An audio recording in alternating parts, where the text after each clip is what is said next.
इस लोक में हम रह रहे हैं, ये ऐसे निर्दयी का लोक है। आप यहाँ अपने पेट के लिए जा रहे हो, जाना पड़ता है। रास्ते में कीड़ी मकोड़ी ना जाने कितने जीव जंतु आपके पैरों के नीचे कुचले जाते हैं, और ये पता भी होता है, और फिर भी नहीं बचा जा सकता हमसे। परमात्मा कहते हैं पृथ्वी ऊपर पग जो धारे, और करोड़ जीव एक दिन में मारे। अब कहने का भाव ये है कि जो हम साधना करते थे शास्त्र विधि को त्याग के, उनसे पुण्य तो कोई बना नहीं था, क्योंकि वो शास्त्र विरुद्ध होगी। और पाप अपने आप बने थे। जैसे 1 एकड़ जमीन है, यानी कोई 2-4 एकड़ जमीन है, उस जमीन में, उस पृथ्वी पर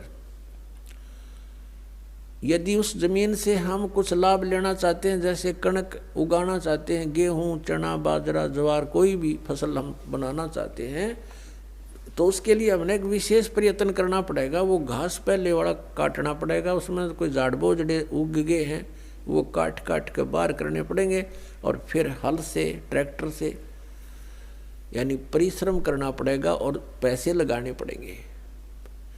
अपनी मेहनत से, मजदूरी से या पैसे से उसकी गुड़ाई करनी पड़ेगी। फिर बीज डालना, वो भी पैसा, यानी बीज जो डालेंगे, चाहे मोल ला कर डालेंगे या अपने घर से डालेंगे, तो वो भी पैसा ही लग रहा है। फिर सिंचाई का, उसके ऊपर फिर अपनी पर्सनल मेहनत, ये सब इतना व्यय करके, और समय भी सारा दिन उसी के चक्कर में लगे रहना, तब जा कर के कहीं फसल बनती है, गेहूं प्राप्त होते हैं। और उसी जमीन, उसी पृथ्वी को आप बिल्कुल ना छेड़ो, कुछ ना करो, उसमें भी फिर भी अपने आप अड़ंगा उग गया होगा,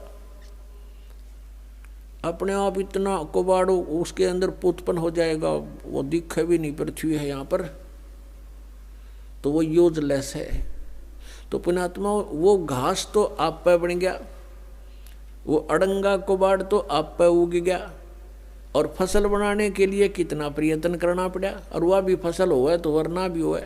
यहाँ के जो साधनाएं थी वो ऐसे टाइप की थी, जैसे कोई इंद्र की गद्दी प्राप्त करने के लिए, स्वर्ग का राजा बनने के लिए तप या यज्ञ करते हैं,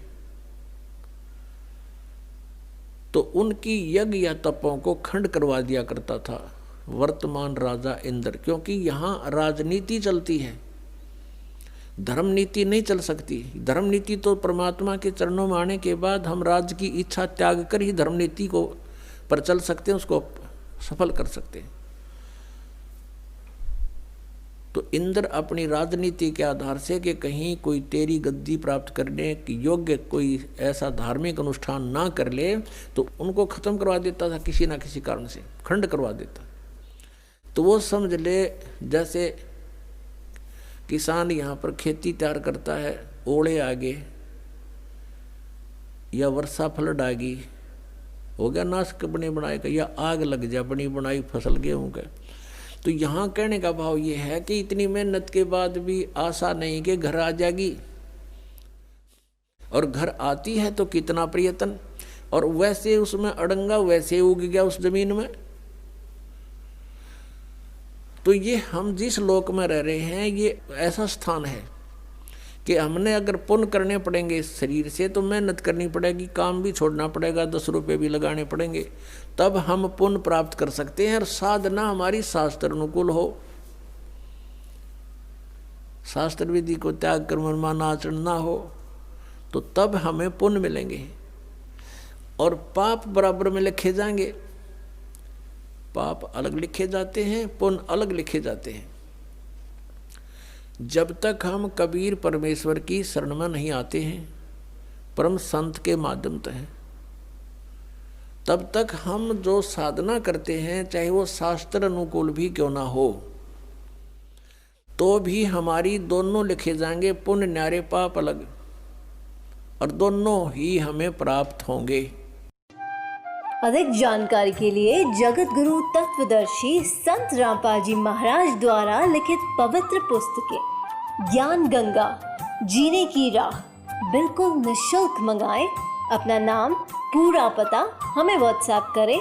हमारा नंबर है 7496801823। जगत गुरु तत्वदर्शी संत रामपाल जी महाराज के मंगल प्रवचन अब प्रतिदिन सुनिए MH1 श्रद्धा टीवी पर दोपहर 2 से 3 बजे, सारथी टीवी पर शाम 6:30 से 7:30 बजे, साधना टीवी पर शाम 7:30 से 8:30 बजे, ईश्वर टीवी पर रात 8:30 से 9:30 बजे।